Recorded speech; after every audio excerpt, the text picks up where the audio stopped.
Il n'est pas encore élu, mais pour ses soutiens, le doute n'est plus permis. Ali Rabeh arrive en tête du premier tour pour les élections municipales à Trappes. Avec près de 37% des voix, il devance de 10 points ses principaux concurrents.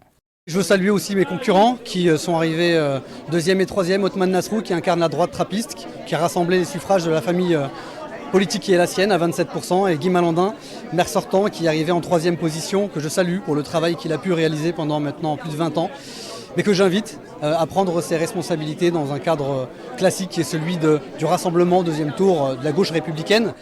Être distancé, après 20 ans de mandat, le maire sortant Guy Malandin ne semble pas disposé pour l'instant à soutenir son ancien adjoint à la jeunesse et au sport. Si vraiment un deuxième tour confirmait le premier tour, j'ai beaucoup d'inquiétudes pour l'avenir de la ville. Il y a des gens de droite, des maires de droite que je connais qui gèrent bien leur ville, des maires de gauche qui gèrent pas bien leur ville et vice-versa, quoi. Situation compliquée aussi à Villepreux pour le maire sortant. Stéphane Mirambeau n'est que troisième du premier tour avec un peu moins de 19% des suffrages exprimés. Il est largement devancé par son ancien adjoint Jean-Baptiste Amonique, premier en récoltant 39% des voix des Villepreusiens.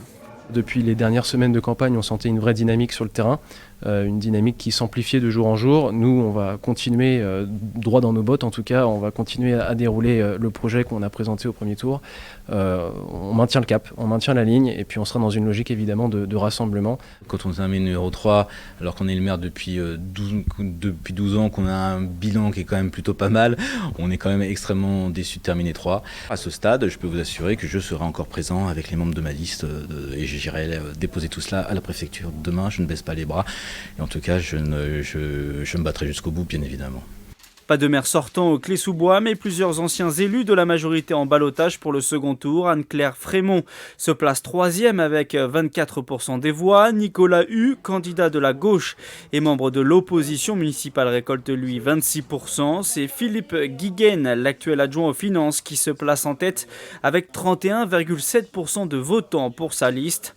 Enfin, eux aussi font la course en tête après ce premier tour. Les maires des villes de Plaisir, Guyancourt, Voisins, Le Bretonneux et La Verrière peuvent aborder le second tour plus ou moins sereinement.